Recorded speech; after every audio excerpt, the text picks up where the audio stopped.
simplicidade do evangelho, não é verdade? E hoje a gente precisa de uma nova reforma. Agora é difícil fazer uma nova reforma hoje. Agora é Porque tem... Agora, Porque estão denominações. Pois Eu é. acho que a reforma que deve ter hoje deve ser uma reforma espiritual pessoal, sabe? Eu acho que as pessoas devem ler a palavra de Deus e observar a sua denominação, né? O líder da sua denominação, a forma que a igreja adora a Deus, se reúne, trabalha e ver se estão dentro das Escrituras. Se não tiver, caia fora. As Sagradas Escrituras é a bússola do crente, não é verdade? É a lâmpada, o Salmo 119, verso 105. Lâmpada para os meus pés é a tua palavra e luz para o meu caminho. Tem pessoas, com todo respeito, tem pessoas que gostam de ser enganadas, às vezes. Existe o enganador, o falso profeta, aquela religião maquiavélica lá com visão financeira. Existe. Mas existem pessoas que pagam para ser enganadas. Pagam para ser. Tem pessoas que gostam de ser enganadas. Então, se a pessoa não gosta... É porque se você vê um evangelho sem cruz, um evangelho sem renúncia, um evangelho... Entendeu? Não é esse evangelho que a Bíblia fala. Também a Bíblia também não aponta para um evangelho masoquista. Né? Que tem pessoas que querem até ser crucificadas no lugar de Jesus. Jesus morreu por nós. Isso é a graça de Deus. Né? Então, nem 8, nem 80. Certo? Então, tem pessoas que estão totalmente fora da Bíblia, vão para a igreja para ouvir o que querem ouvir, massagear o seu ego, e não o que precisam ouvir. Então, eles sabem que aquilo não tem muita base bíblica, mas está me fazendo tão bem, continua ali, às vezes, né, contribuindo financeiramente com aquela igreja tal ali. Agora, quem quer realmente pela verdade, as Escrituras vai dizer. Não é? Então, não adianta. As denominações hoje, elas têm autonomia. Ninguém pode chegar e dizer, está tudo errado aqui. Não, elas trabalham daquela forma. Existe também o lado civil, que é o estatuto, né? A ata de fundação, estatuto, tal, que eles são regidos, regimento internos. Se a pessoa não concorda, tem que ir para fora. Fazer o quê? Não é verdade? Agora, a palavra de Deus vai orientar, com certeza, se a sua denominação, se a sua igreja, se o seu líder está agindo realmente conforme as Escrituras, a palavra de Deus vai confirmar. E se você vê que não está de acordo, com certeza vai ter uma denominação, vai ter uma igreja, um ministério, uma congregação que vai estar mais perto da Bíblia, né? Porque tem até um ditado que diz assim, não procure uma igreja mais próxima da sua casa. Procure uma igreja mais próxima da Bíblia. Olha, isso é bênção. Mais perto da Bíblia. Porque não adianta, às vezes a igreja é aqui do lado, mas cheia de coisas contrárias à palavra de Deus. Então não vale a pena. Às vezes aquela outra é mais distante, mas pelo menos ela está mais de acordo com a palavra de Deus. Pois já não alimenta a preguiça, né? Que tem um cara assim. Não, mas a gente morava em cima da igreja. A gente fazia parte da igreja e morava em cima da igreja. E assim, depois, quando agora a gente tá começando a frequentar uma igreja que é um pouco mais longe, tira você um pouco da zona de conforto. É verdade. Tira pra caramba. Porque às vezes você tá lá. Tem uns caras aqui atrás das câmeras que assim, você marca um horário com o cara, né? você marca um horário com ele e fala, olha, o culto é de 7, a banda vai começar a tocar de 7 horas, o cara chega de 7h10, o cara chega de 7h15 para tocar. Então assim, é muito legal esse posicionamento.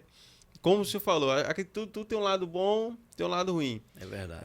O lado bom, assim, eu queria muito que os cristãos fossem tudo junto, que fosse todo mundo negócio, eu queria. Com certeza. Mas como tem essas ideias que são diferentes, as pessoas pensam diferente, acabam interpretando a Bíblia diferente, eu entendo, talvez por causa do pecado, que faz com que a gente não tenha uma visão tão clara daquilo também que Jesus quis mostrar pra gente, que era muito claro.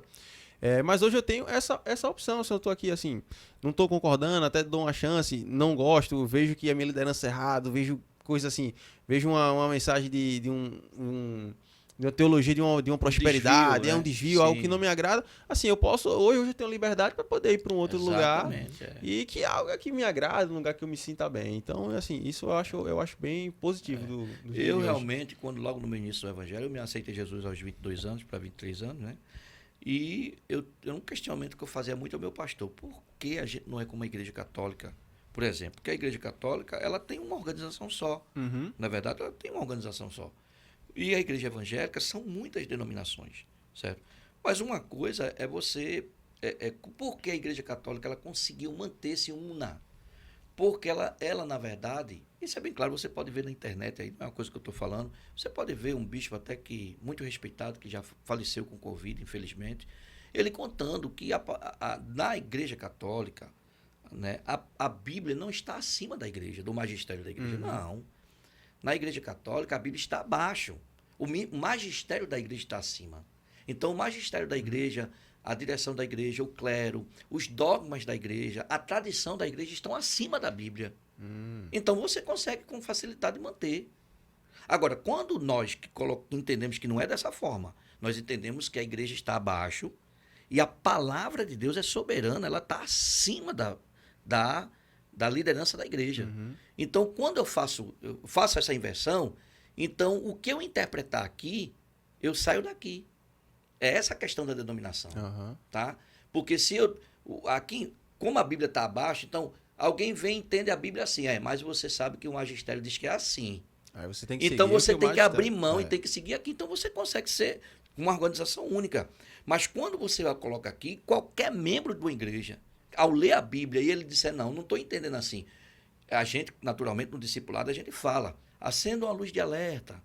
Quando você tem uma interpretação que está divergindo de muitos. Né? Porque pode ser que você esteja equivocado. Né? Naturalmente, a gente orienta que as pessoas, quando leem a Bíblia, peçam a direção ao Espírito Santo, que é o intérprete. Porque a Bíblia é assim, o autor é o Pai, é Deus. Né? O assunto é Cristo, ela é cristocêntrica, é o assunto principal da Bíblia, né? É Cristo. E o intérprete da Bíblia é o Espírito Santo. É ele que faz a gente entender a palavra de Deus. Certo? Então, se eu leio a palavra de Deus, pedindo a Deus que me dê a direção do Espírito Santo, né? Então eu vou ter aquela interpretação sadia. Mas se eu leio a Bíblia só por conhecimento, às vezes até com uma certa arrogância, de querer saber mais do que todo mundo, aquela coisa, então eu posso me desviar da verdade, da pureza da interpretação. Ó, tem um primo meu que é ateu. Ele é ateu e ele colocava no Facebook cada coisa de Deus terrível, cada coisa absurda de Deus. Eu nunca rebati para não ter problema, né? Não tem problema. Quando eu vejo uma postagem não concordo, eu nem curto, nem comento e nem compartilho, vou-me embora. Porque se eu comentar, eu vou estar criando uma discussão. E o que aconteceu foi que um irmão meu irmão mais novo, Gemerson, né? Ele pegou, viu uma postagem dessa, aí foi fazer um comentário, não é bem assim e tal.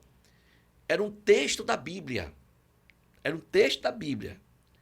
Que ele falou, dizendo, que Jesus é esse? Que diz que não veio trazer paz, veio trazer espada e dissensão, divisão. Aí, meu irmão, quando leu o texto, realmente, é o texto, Jesus diz isso mesmo. Eu não vim trazer paz, não. Não cuide que eu vim trazer paz. Vim trazer espada, dissensão, né? Divisão. Aí meu irmão ficou sem entender. Aí ligou para mim, Jai, realmente, meu apelido de infância é Jai. Ele falou isso e eu realmente tenho esse texto. Tu podia me explicar? Porque eu não consigo entender. Como é que Jesus, que é o príncipe da paz, não é verdade, veio trazer dissensão, discórdia? É complicado. Né? E então, a leitura que ele fez foi uma leitura inclinada para crítica, uma leitura inclinada para incredulidade, com incredulidade. Então, você pode interpretar facilmente um texto bíblico. Ora, quando Jesus disse isso, não foi ele dizendo que a missão dele é essa, mas a sua vinda aqui, naturalmente, ia criar uma divisão dentro de uma casa. É o que acontece realmente. Às vezes, tem pessoas que, quando aceitam Jesus como seu Salvador, né, os pais botam para fora. A história, por exemplo, de Paulo Leva Macalão, que foi um dos grandes pioneiros da Assembleia de Deus no Brasil, conta isso. Ele era filho de uma família tradicional católica, o pai era general do Exército, ele já tinha uma história, né, vamos dizer assim, uma carreira dentro do Exército, né? E de repente ele estava andando na rua, no Rio de Janeiro, e viu um folheto desse que a gente entrega, e naquele folheto, naquela literaturazinha lá, tinha o endereço da Igreja Assembleia de Deus. E deu uma curiosidade nele de assistir um culto naquela congregação. Ele foi assistir o culto, gostou. E começou a ir para o culto, mas não dizia os pais, porque os pais eram extremamente católicos. E o evangelho era extremamente perseguido naquela época. Era um absurdo, era uma coisa... Tem história de você chorar com a perseguição que tinha com os cristãos evangélicos aqui no Brasil. Era coisa terrível. Então, ele não dizia nada e começou a frequentar até que ele tomou a decisão dele e aceitou Jesus. Quando ele chega em casa e termina descobrindo que ele é evangélico, não lembro se ele contou, contaram ou ele descobriu, ele foi expulso de casa, deixou uma carreira militar, deixou tudo. Né? Por quê? Porque houve uma divisão por causa de quem? Do nome de Jesus. O que foi que ele fez demais? Nada. Ele aceitou Jesus como seu salvador. Foi a escolha dele, né? Escolha dele. E se você for olhar na história da humanidade, o nome de Jesus trouxe muita guerra.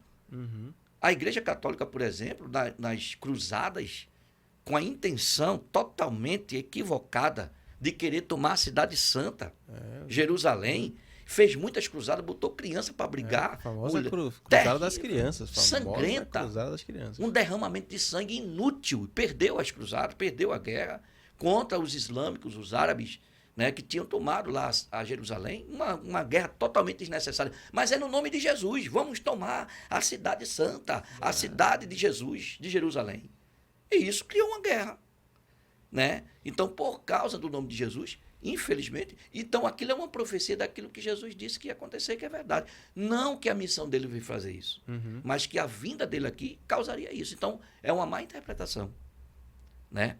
Então, a gente tem que ler, guiado pelo Espírito Santo, pedindo a Deus sabedoria para interpretar de forma correta.